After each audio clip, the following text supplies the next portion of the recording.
Hi everyone, welcome to JubileeMag.com, and today we're at Radio 1 with the beautiful scenery of ATL, but I have today with me the one and only Mr. Sony music artist, Tauren Wells. Welcome to Jubilee Mag. Glad to be here. I'm so excited to talk to him today. We have a lot to talk about. So first off, for those that may not be familiar with you yet, let them know who you are and a little bit about your story. Yeah, my name is Tauren, and I grew up in Battle Creek, Michigan. I've lived in Houston for about 8 years. Been married for 6 years. I have a 4-year-old son, a 1-year-old son, and another one on the way. So just put out a new album, Hills and Valleys, and just been out on tour trying to get the message out. So let them know, how did you go from, having your own band to getting signed to Sony? How did you go from indie to a major label? Yeah, well, originally my band was touring we were touring nationally but independently, just calling churches and venues and scheduling events, doing events. And we happened to play at a church that another signed artist was attending, and he really liked us and believed in us and took us to the label. A few months later we were signed, put out a couple albums with Sony, and then I stepped away from the band and signed a new deal with Sony as a solo artist. That's pretty dope. Yeah. That's good. That's really dope. So we were talking about this earlier. You're married, so it's important. A lot of our viewers either married, they're in the industry, they're young adults. Talk about what it takes to have balance, if that's a word, if you're an artist and you have someone at home. Yeah, it's difficult to find a balance, and I was trying to pursue this while I was in my band and figuring out what that balance looked like. And I called one of my mentors, Aaron Lindsay, and I told him that I was struggling with this, being a new husband, being a new dad. And he said, man, you can't chase balance. Balance is a myth. And we're musicians and we operate in rhythms. So you have to find the rhythm for the season or the phase and stage of life that you're in. Your rhythm as a single person is not the same rhythm as you're going to have when you're married, and that's going to change when you have kids, and then add career and things like that. You have to find the rhythm that works in the season that you're in, and even from year to year, month to month, that cadence may change. But if you follow the leading of the Spirit, you can be sensitive to what your family needs or what your career needs at those times, and operate like that. And I think having that framework for my mindset really helped clarify some things for me and what I want my future to look like.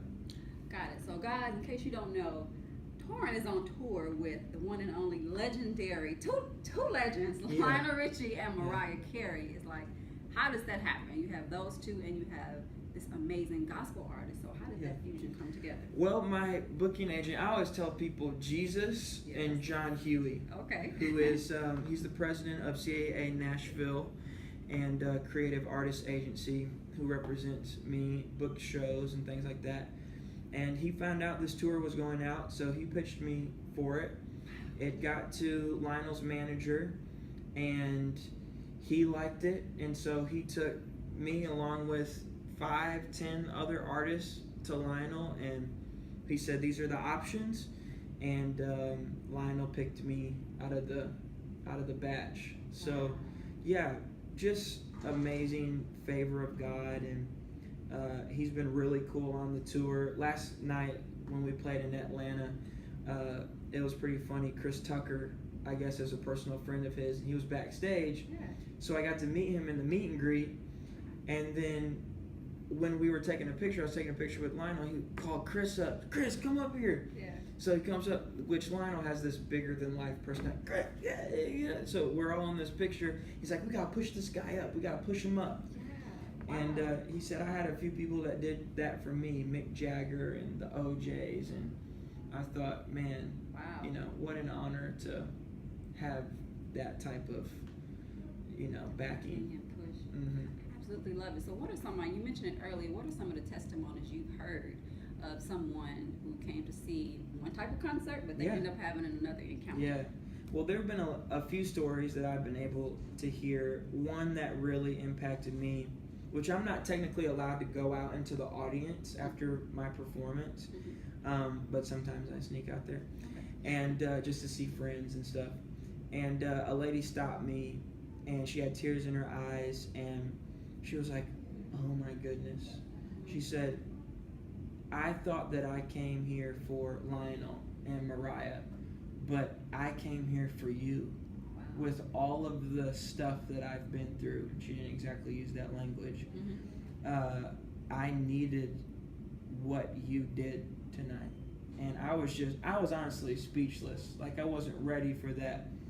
And I just gave her a hug, and I told her that I'd be praying for her. And that's the story I got to hear. But I just feel like there are countless stories like that. I'm performing a few songs, Known, Hills and Valleys, God's Not Done With You. And we've looked out from the stage into the audience and seen people in tears while we're playing those songs. And that has been amazing to see, that the power of music, and especially the power of music that's driven by the Spirit of God and has an anointing on it. I love it. And we're in a time now in gospel mainstream, whatever you want to call it, merging the two to where it's a lot more acceptable now. Snoop has a new gospel album coming out. There's Tasha, Cobbs, and Nicki Minaj has some things that's coming out. What do you think about those type of collaborations? Yeah, I think there are a lot of ways to look at it. People have viewed me being on tour, some people, negatively. Really? With Lionel and Mariah. Yes. Wow. And my response to that is, specifically with a Christian artist, we get marginalized a lot of times to our only audience is a Christian audience. Now, I think that that's actually a good thing, that we encourage each other with psalms, hymns, and spiritual songs to the edification of the body. It's biblical. We need it. On the flip side, Jesus didn't die for our songs. He died for people. Yeah. And what good is good news if no one ever hears it? So I think it's important that believers step into mainstream spaces if that's what God has called them to do. Yeah. And what I feel like is, I can have my opinion about Tasha and Nicki collaborating or Snoop putting out a gospel album, but the reality is, I don't know what God has called them to do, and I don't really have room to judge what God has called them to do or how He's working it together in His plan. I have a responsibility for me and my house, and so that's where I'm gonna plant my stake in the ground. But I think God He's going to use everything to get glory. So I love it. And lastly, we have to talk about the racial climate that's going on and how the church is handling it, is not handling it. Yeah. So what do you think are some next steps for the church for that? Well, I think we saw a lot of churches step up, and of course I didn't get to see every church on Sunday, but I got to watch what my home church in Houston, Texas did. My pastor, who's my father-in-law, who is white. What's your pastor's name? Shout out to church. Ron Macy, Royalwood Church, Houston, Texas. Stand up, H-Town. Yeah, come on. Okay. He has, and before this, has taken a stance against racism of every form multiple times throughout the history of his pastoral leadership. There have been couples in our church that have married interracially, and people in the church had an issue with it, and he, stood up and said, "That's wrong, you're wrong, and you can leave, and they can stay." Yeah.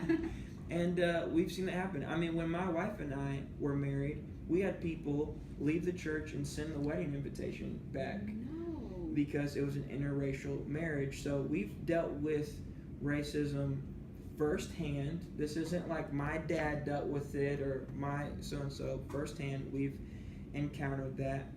And, I think I was encouraged by what I saw Sunday morning and what I saw on my Instagram feed and what I saw on Facebook, I saw many believers, pastors, leaders, thought leaders posting that this is absolutely unacceptable, that racism is sin, it has no place.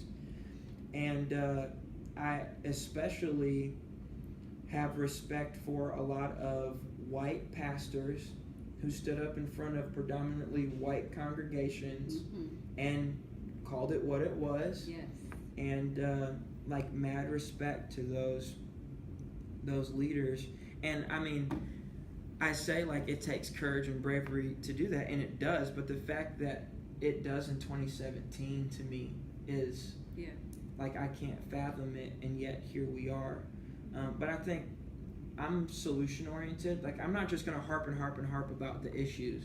That doesn't help. Like we need to get down to what every individual person can do. And when we had the shooting in Baton Rouge and in Minnesota and all of those that have happened, like it kind of got to a place with me where I felt like I had to say something. So I did a post on my Facebook page about what is my personal responsibility in all of this. Not what's 140 characters I can post to show everyone that I'm culturally trendy, but what am I personally going to do? And it starts with conversations. Because if we post on Instagram and Twitter and we want to make all these statements, but our life is absent of what we're calling everybody to, like don't talk to me about how you hate racism and then I scroll through your Facebook and all of your friends are one color.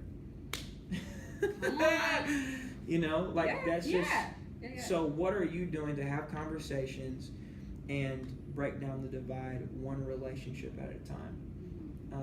And then plugging into local organizations and groups, like let's get involved in some boys' homes and some girls' homes, and let's show up as men and fathers and leaders in places where they don't exist. And as the church, let's pray.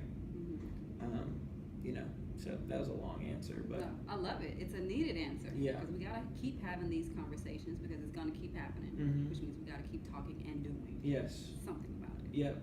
So this is our part.